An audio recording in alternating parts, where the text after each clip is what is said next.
Bonjour à tous, dans cette vidéo je vais vous apprendre à réaliser un petit porte-carte en tissu avec une poche pour votre monnaie. Pour cela il vous faudra deux boutons pression, deux rectangles de simili-cuir pour le tissu extérieur et intérieur de 20 par 11 cm. Et pour les petites poches, pour que vous puissiez mieux vous repérer, je vous mettrai une image finale de mon porte-carte dans le coin de l'écran. Donc pour la poche du bas, il vous faudra un rectangle de 6 par 11 cm avec, pour faire un petit bout de biais, un bout de tissu de 4 par 11 cm. Ensuite, pour la poche qui arrive juste au-dessus, il vous faudra un rectangle de 12 par 11 cm. Et pour finir les coutures, un rectangle de ce même tissu de 4 par 11 cm. Ensuite, pour la poche qui arrive au-dessus, donc le bas de la poche à monnaie, il vous faudra un rectangle de 6 par 11 cm. Et pour mettre de chaque côté pour les coutures, deux rectangles de 4 par 11 cm. En fait, les rectangles de billets, moi je dis de billets, ils font tous 4 par 11 cm. Et ensuite, pour le haut de votre poche à monnaie, il vous faudra un rectangle de 12 par 11 cm. Donc pour commencer, je vais venir prendre mon rectangle pour mes rectangles pour les deux poches du bas et mon rectangle pour le bas de ma poche à monnaie. Et je vais venir poser mes petites pièces de biais. Donc en fait, je vais vous montrer. Donc je plie d'abord en deux mon tissu. Je marque bien le pli.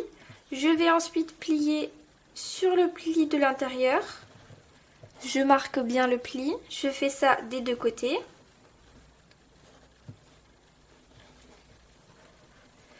Et ensuite, je vais venir prendre mon petit tissu. Je viens le superposer au milieu.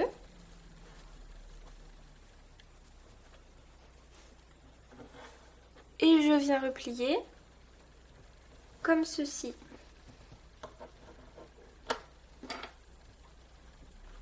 J'épingle.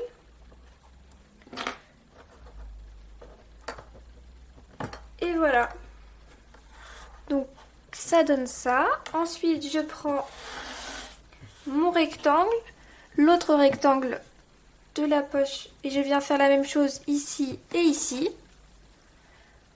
Et je vais faire la même chose avec celui-là, donc c'est-à-dire que je prends donc mon rectangle, je le plie en deux comme ceci, et en fait c'est pas vraiment une partie qui va beaucoup se voir, mais c'est pour éviter que votre tissu ne s'effiloche sur le bas à force de passer les cartes. Je vais mettre mon petit rectangle de biais pareillement en bas du tissu, comme ceci. Et je fais une couture exactement de la même manière au point droit sur mes tissus. Alors donc une fois que j'ai cousu mes morceaux de biais sur mes tissus, je vais prendre le tissu qui correspondra à la deuxième pochette en partant du bas et un de mes rectangles de simili-cuir. Donc je vais venir le retourner et je vais venir faire une marque à 8 cm en partant du bord inférieur.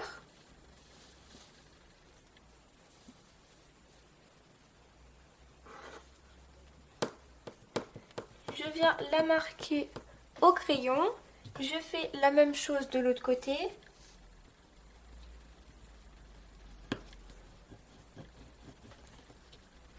Et je viens tracer un trait au niveau de cette marque.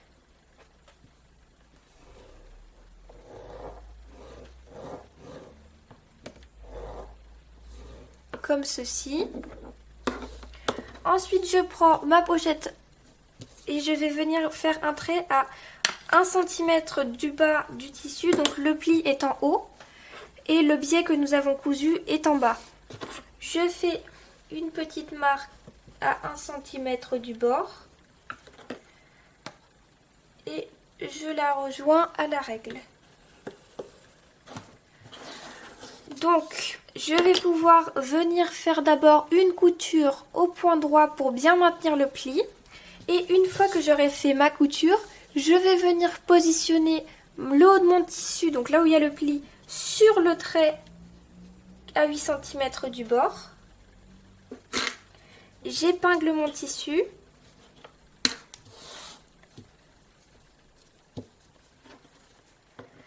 Et ensuite, une fois que j'aurai fait la couture sur le haut du tissu, je viendrai faire une couture sur mon deuxième trait, donc celui à 1 cm du bord. Alors, une fois que j'ai cousu mon tissu sur mon intérieur, je vais prendre la première poche en partant du bas de mon porte-carte et je vais venir faire un repère à 2 cm du bord, ici, au milieu de mon tissu. Donc le milieu c'est 5,5 cm et c'est à cet endroit-ci que je vais venir placer ma partie mâle de ma pression. Une fois que j'ai placé ma pression, je prends mon autre tissu et je vais venir épingler comme ceci mon tissu sur le bas de l'autre poche et je viens faire une couture en bas à quelques millimètres du bord. Une fois que j'ai cousu ma pochette du bas, je prends ensuite mon tissu avec les 2 morceaux de biais pour faire le bas de ma poche à monnaie et je vais venir faire un trait, une marque à 3 cm du bord de ma première poche, donc celle-ci. Je fais une marque à 3 cm, je la relie.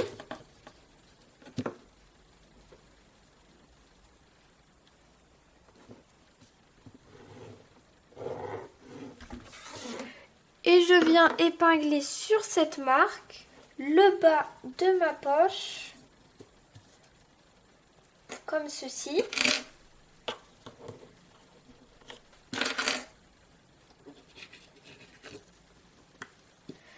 Et une fois que c'est épinglé, je vais pouvoir venir coudre à quelques millimètres du bord le bas de ma poche. Alors, une fois ma pièce cousue, je prends ma dernière pièce de tissu, je viens bien la plier en deux et bien marquer le pli du bas. Et je vais venir faire une petite couture rapide sur le pli à quelques millimètres du bord. Une fois que j'ai fait ma couture sur mon pli, je vais venir faire une petite marque à 2 cm du bord de ma poche, que je vais ensuite venir relier très légèrement à même mon tissu. Ensuite, je prends mon tissu, je positionne mon pli vers le bas et je vais venir l'épingler au niveau du pli comme ceci. J'épingle mon tissu.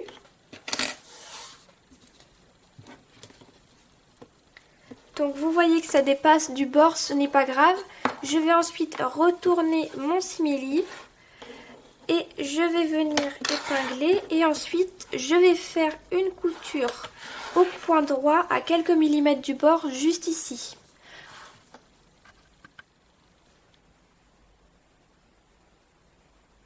Donc une fois que j'ai cousu sur le haut de mon tissu et que j'ai coupé l'excédent de tissu, je vais venir faire la pression pour fermer la partie porte-monnaie de ma pochette. Donc je vais prendre la partie femelle d'abord, donc qui ira ici. La partie mâle ira en dessous. Et je vais faire une marque à peu près à 1 cm du bord à peu près, au milieu de mon tissu, donc à 5,5 cm.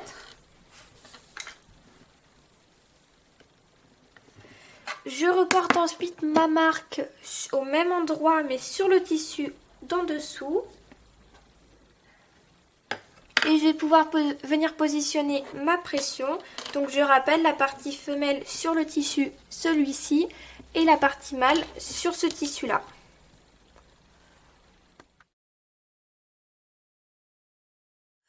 Donc avec une bobine de fil, je vais venir arrondir mes angles. Donc je place ma bobine dans un angle et je trace un arrondi. Je fais ça pour tous mes angles.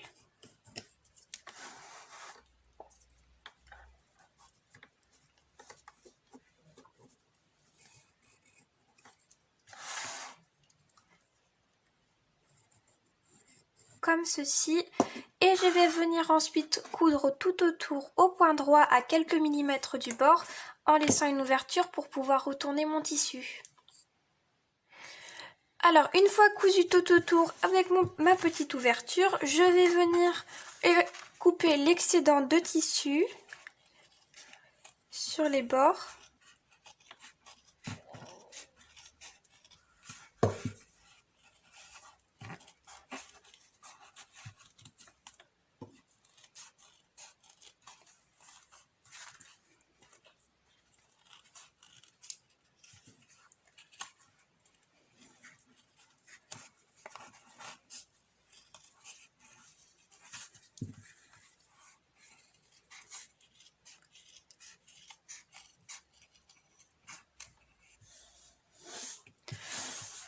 Et je vais ensuite retourner mon tissu via la petite ouverture laissée. Une fois que j'ai retourné mon tissu, je vais venir refermer ma petite ouverture.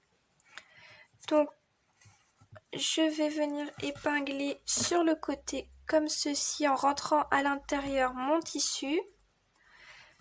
Et je vais venir faire une petite surpiqûre à la machine. Donc vous pouvez soit juste refermer votre petit trou, ou alors si vous souhaitez, vous pouvez faire une couture tout autour.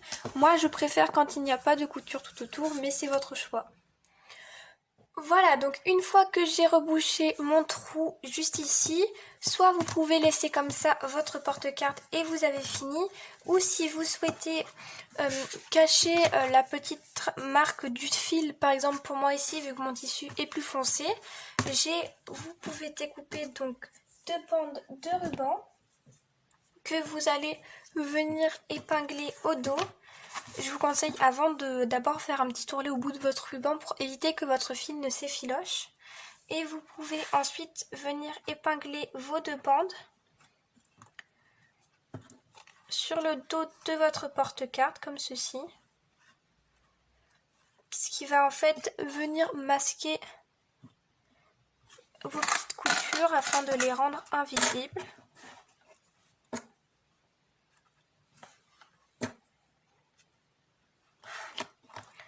Comme ceci.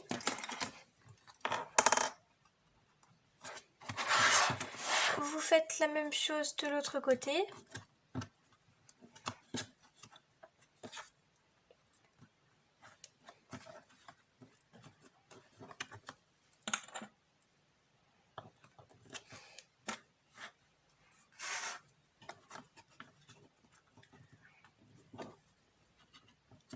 Et vous pouvez venir faire une couture au point droit, assez au milieu pour ne pas trop manger. C'est pour ça que je vous conseille de bien aplatir votre tissu, comme ça vous ne prendrez pas trop sur les poches. Voilà donc à quoi ressemble votre petit porte-carte fini. Vous avez donc votre petite poche à monnaie.